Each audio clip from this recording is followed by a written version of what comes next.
ক্ষমতা ছাড়াই সেবা ও সততার নজির দেখালেন শায়েখ আহমদুল্লাহ। চলতি রমজানে একটি দৃশ্য দেশের মানুষকে অবাক করে দিয়েছে। কোনো হইচই নেই, বিন্দুমাত্র বিশৃঙ্খলা নেই, অথচ অত্যন্ত সুশৃঙ্খলভাবে ২৩৩ মেট্রিক টন ইফতারের প্যাকেট পৌঁছে যাচ্ছে অভাবী মানুষের ঘরে ঘরে। এই বিশাল কর্মযজ্ঞের নেপথ্যে রয়েছে শায়েখ আহমদুল্লাহর আসুন্না ফাউন্ডেশন। আশ্চর্যের বিষয় হল, এই টাকার জন্য কোনো সরকারি বরাদ্দ বা বিদেশি ঋণের প্রয়োজন হয়নি। এটি মূলত সাধারণ মানুষের দেওয়া পবিত্র দানের টাকা। শায়েখ আহমদুল্লাহ আমাদের চোখে আঙুল দিয়ে দেখিয়ে দিয়েছেন, মানুষের সেবা করতে হলে এমপি মন্ত্রী হওয়া জরুরি নয়। এর জন্য যা লাগে তা হল সততা, স্বচ্ছতা আর জনগণের অটুট বিশ্বাস। অন্তর্বর্তীকালীন সরকার যখন ধর্ম উপদেষ্টার জন্য একজন যোগ্য ও সর্বজন গ্রাহ্য মানুষ খুঁজছিল, তখন প্রথম প্রস্তাবটি গিয়েছিল শায়েখ আহমদুল্লাহর কাছেই। কিন্তু তিনি ক্ষমতার মোহত্যাগ করে বিনয়ের সাথে সেই দায়িত্ব এড়িয়ে যান। তিনি নিজে চেয়ারে না বসে একজন যোগ্য ও সৎ উত্তরসূরির নাম প্রস্তাব করেছিলেন।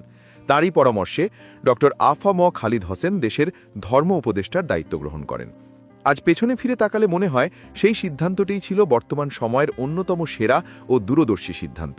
বিগত ১.৫ বছরে ড আফম খালিদ হোসেনের নেতৃত্বে বাংলাদেশ যা অর্জন করেছে, তা গত কয়েক দশকে কল্পনা করাও কঠিন ছিল। হজ মানেই যেখানে ছিল অব্যবস্থাপনা আর কান্নাকাটি, সেখানে তিনি এনেছেন শৃঙ্খলা। গত ১০ বছরের মধ্যে সবচাইতে কম খরচে মানুষ এবার হজ পালন করতে পেরেছেন।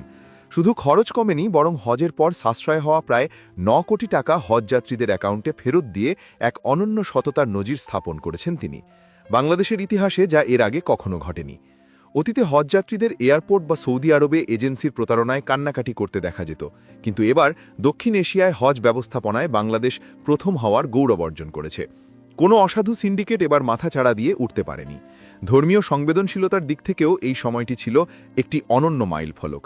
দীর্ঘদিনের দাবি মেনে ইমামদের নবম গ্রেডের মর্যাদা নিশ্চিত করা থেকে শুরু করে প্রতিটি ধর্মীয় উৎসবকে নির্বিঘ্ন করা, সবখানেই ছিল তার কড়া নজর। তার স্পষ্ট ঘোষণা ছিল, ধর্মীয় অনুভূতিতে আঘাত করলে কাউকে ছাড় দেওয়া হবে না। এর সুফল দেশবাসী হাতে নাতে পেয়েছে। দেশের কোনো মন্দির বা পূজা মণ্ডপে হামলার ঘটনা ঘটেনি। মুসলমান কিংবা সংখ্যালঘু সবাই নিজের ঘরে নিরাপদ বোধ করেছেন।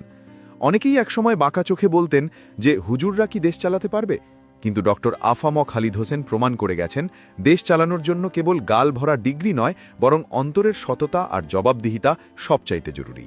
তিনি যে আদর্শ আর দৃষ্টান্ত স্থাপন করে গেলেন, তা দেশের ইতিহাসে স্বর্ণাক্ষরে লেখা থাকবে।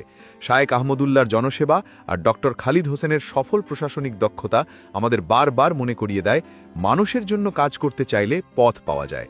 আমরা জানি না পরবর্তী দায়িত্বশীলরা এই সফলতাকে কতটা ধরে রাখতে পারবেন, তবে জাতি কৃতজ্ঞতার সাথে মনে রাখবে এই সফল মোল্লাদের। তারা দেখিয়ে দিয়েছেন, সততা থাকলে সমাজ